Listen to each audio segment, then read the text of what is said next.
Hello, good morning, dear student. Today in class 10th, we discuss about heterotopic mode of nutrition.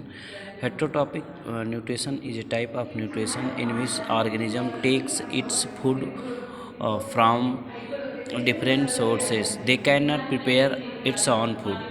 यानी हेटेरोटॉपिक ऐसा nutrition होता है जिसमें organism अपना फूड स्वयं नहीं बनाता है, वह डायरेक्टली या इनडायरेक्टली किसी दूसरे सोर्स पर निर्भर होता है।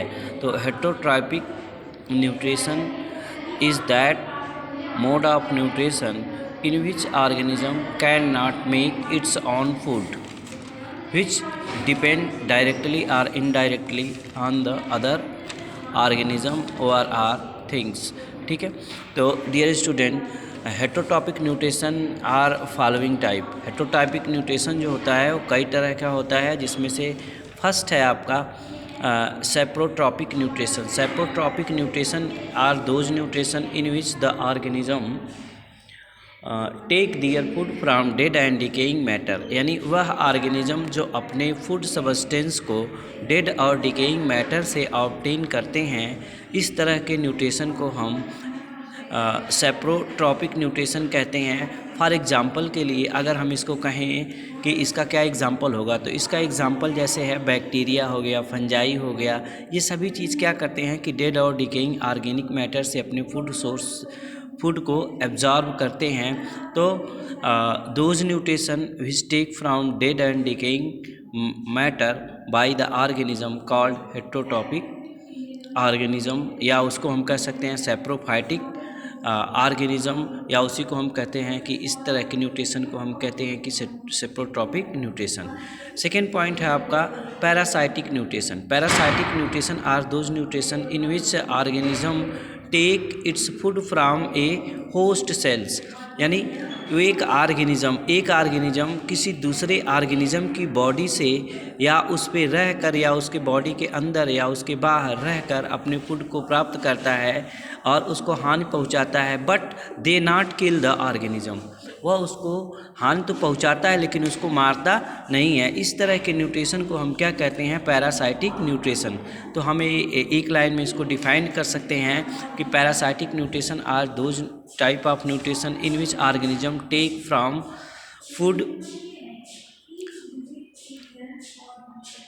Other organism on the surface of body or into the body. यानी इस तरह के न्यूट्रिशन। अब पैरासाइटिक न्यूट्रिशन भी जो होते हैं, ये पैरासाइटिक न्यूट्रिशन के आधार पे ऑर्गेनिज्म को दो तरह पे डिवाइड किया गया है, जिसमें से पहला आपका है कि उसको हम कहते हैं एक्जो पैरासाइट, और सेकेंड जो है उसको हम कहते हैं endoparasite. Ectoparasite are those organism which take their food from host cells on the surface of body. यानी उस किसी होस्ट सेल की सरफेस से वो फूड को अचीव करते हैं, तो उसको हम कहते हैं एक्जोसाइटिक पैरासाइटिक न्यूट्रिशन, एक्जोट्रॉपिक पैरासाइटिक न्यूट्रिशन। इसके एग्जांपल में जैसे आ गया हेड लाउंस हो गया, ठीक है, और मॉस्किटो हो गए। ये सब क्या है? ये बॉडी की सरफेस से लेते हैं।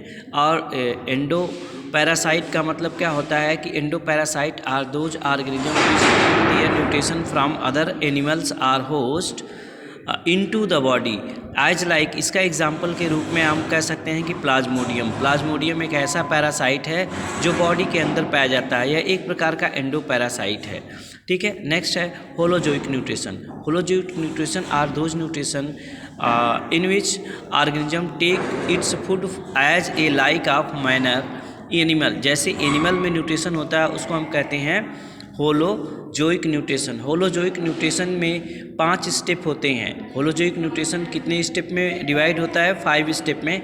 उन 5 स्टेप में सबसे पहला स्टेप है जिसको हम कहते हैं इजेशन। इजेशन का मतलब क्या कहते हैं? इंजेशन मतलब होता है टेकिंग ऑफ फूड। फिर इसके बाद होता है डाइजेशन। डाइजेशन का मतलब break down of food.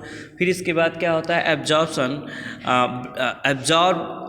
Break down food are absorb by the body, उसको हम कहते हैं एब्जॉर्प्शन। फिर इसके बाद होता है उसका assimilation. Assimilation those absorb food spread to all the body part and release energy, इसे हम कहते हैं एसिमिलेशन। और जो पांचवा पॉइंट है उसको हम कहते हैं इजेशन।